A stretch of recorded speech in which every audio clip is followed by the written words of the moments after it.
Didiévi, ville aux multiples symboles, notamment berceau du père fondateur de la nation selon ses habitants.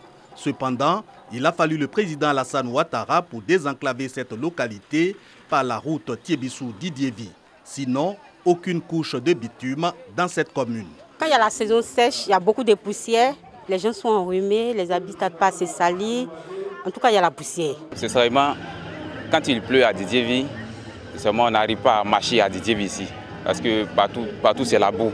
Ce tableau de la voirie de Didiévi, aussi celui de la commune voisine de Tiébissou. Ces coups de perle des émissaires du gouvernement, donc pour améliorer l'état des routes. En première phase, 3 km de bitume pour Didiévi et environ 3,5 autres kilomètres pour Tiébissou. Si on tient compte du linéaire de ce projet et de ce qui est prévu par l'État lui-même, nous allons donc au total avoir une dizaine de kilomètres donc à Tiébissou et une dizaine de kilomètres à Didiévi. Nous avons exhorté l'entreprise qui va réaliser les travaux, la mission de contrôle, le maître d'ouvrage délégué, l'AGEROUTE, donc a fait un suivi strict donc, de ces travaux-là, parce que le président de la République et le Premier ministre tiennent donc à la qualité des travaux. Dans 6 mois, changement de visage de Tiébissou et Didiévi avec le bitume. Investissement d'ensemble, environ 2,4 milliards de francs CFA. Les deux départements verront aussi le reprofilage de leurs routes, soulagement pour les populations. Le chef d'État, son Excellence Alassane Ouattara, a promis à la population de Tiébissou, au peuple du Kéwi, quelques kilomètres pour permettre l'évacuation des produits. Aujourd'hui, c'est chose faite. C'est un ouf de soulagement pour les populations de Tiébissou. C'est un rêve qui se réalise. Nous l'avons dit, Didiévi, c'est une ville remplie de symboles. Mais jusqu'à présent, notre ville manquait d'infrastructures. La route qui arrive, c'est l'économie qui sera totalement transformée. Ce sont des opportunités qui vont s'ouvrir pour cette ville. C'est l'occasion aussi de dire merci à Monsieur le Président de la République, son Excellence, Monsieur Alassane Ouattara. Amélioration des routes urbaines et renforcement des routes rurales de Didiévi et Tiébissou sont aussi prévus d'autres investissements, notamment dans l'éducation, l'hydraulique, la santé. Un acharnement du chef de l'État pour l'épanouissement de ses concitoyens, annonce toujours le ministre Amédée Kouakou, qui invite à faire confiance au président Alassane Ouattara. Communiquer, sensibiliser, former sur le handicap. C'est l'appel lancé par l'Union des communicateurs pour le handicap, UCH, aux journalistes et hommes de médias. L'annonce a été faite lors de la conférence de presse de la sortie officielle de cette organisation créée pour faire une large diffusion du vécu des personnes en situation de handicap. Aujourd'hui, nous avons des journalistes sportifs, nous avons des journalistes culturels, mais il n'y a pas de journaliste qui est formé sur la question des personnes handicapées. C'est pourquoi nous avons décidé de créer l'UCH, qui a des objectifs. Communiquer pour faire aboutir la cause des personnes handicapées.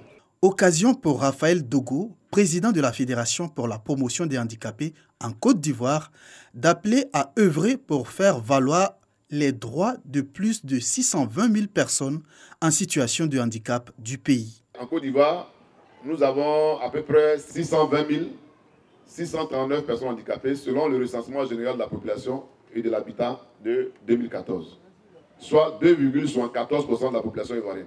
Ce qu'on voit et dont on reconnaît le handicap immédiatement ne représente que 20% de la population des personnes handicapées dans une communauté. Il y a 80% qu'on ne voit pas. Donc, s'il est nécessaire de communiquer sur le handicap dans les médias pour faciliter l'émergence d'une conscience nationale communautaire en leur faveur, il faut choisir une méthode adaptée et ne pas tomber dans la stigmatisation et la caricature.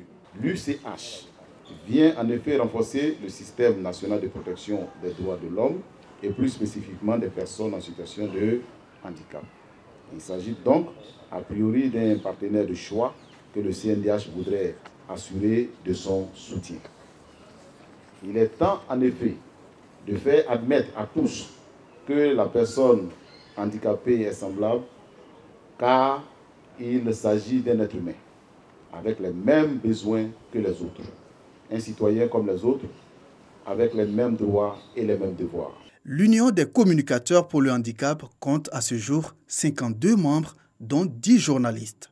Elle est également ouverte aux personnes non handicapées en vue de changer le regard des autres sur les personnes handicapées. Comment assurer l'accès des enfants des écoles confessionnelles islamiques dans le système éducatif officiel? La question était au centre de cette rencontre de la mise en œuvre de la stratégie nationale d'intégration des structures islamiques d'éducation dans le système éducatif formel. Une initiative de la plateforme des structures islamiques d'éducation qui vise à signifier l'adhésion de la communauté musulmane à cette stratégie, mais surtout vise à témoigner la reconnaissance de l'ensemble de la communauté au ministère de l'Éducation nationale et aux partenaires techniques. Il y a plus de 3000 écoles, mais le ministère reconnaît à peu près 400 écoles. Donc pour nous, c'est un peu minime. Il faut qu'on arrive au bout pour que les enfants qui fréquentent ces écoles-là soient des enfants scolarisés pour la Côte d'Ivoire. Cette stratégie, comme je l'ai dit tout à l'heure dans mon intervention, répond à un rêve qu'Ozema est prêt à accompagner. Comme l'a dit Cheikh Boubacar Fofana il y a 2 ans, soutenait avec force cette stratégie et nous continuons à suivre sa trace dans cette voie-là. Ce rêve a le soutien du ministère de l'Éducation nationale, de l'enseignement technique et de la formation professionnelle, mais aussi des partenaires techniques, l'Union européenne et l'UNICEF. Ce que nous recherchons, c'est encore une fois offrir à tous les enfants de Côte d'Ivoire la capacité de contribuer pleinement au développement de ces pays, qu'ils ne soient plus retranchés derrière des barrières dites religieuses. L'UNICEF a accompagné la stratégie depuis le début, c'est plus d'une dizaine d'années et aujourd'hui l'UNICEF est heureuse de voir que ce chemin, nous sommes arrivés donc à un résultat concret et c'est une victoire d'étape et il faut encore continuer pour aller vraiment jusqu'au bout de cet effort collectif pour que tous les enfants, où qu'ils soient, d'où qu'ils viennent, puissent avoir accès à une éducation de qualité. Les responsables de la plateforme des structures islamiques souhaitent une forte implication du ministère de tutelle et des partenaires techniques afin d'assurer l'intégration des enfants des structures islamiques d'éducation dans le système éducatif formel. Enfin, la fumée blanche se dégage de la maison de verre à Treichville. Après 1 mois et demi de confusion entre les membres de la commission électorale sur la validation des candidatures à la présidence de la Fédération ivoirienne de football, le verdict est connu depuis ce matin. Après de longues heures de travaux mercredi 26 août, jusqu'à tard dans la nuit, la commission dirigée désormais par Ernest Kouassi Konan a remis à chaque représentant des candidats une enveloppe scellée. Les résultats pour la validation des candidatures. Après l'ouverture du précieux colis par les intéressés, il ressort que les candidatures de Sori Diabaté et d'Idriss Yassine Diallo ont été validées. Celles de Didier Drogba et de Paul Kouassi Kofi ont été rejetées. Ces derniers ont 5 jours pour saisir la commission de recours qui, elle, à son tour, dispose du même nombre de jours pour rendre une décision irrévocable.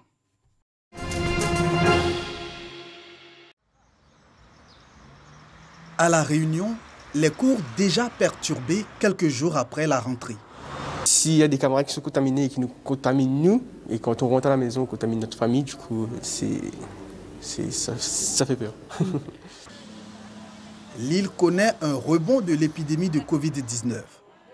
Une dizaine d'établissements sont partiellement fermés, comme ce lycée professionnel à Saint-Denis de La Réunion.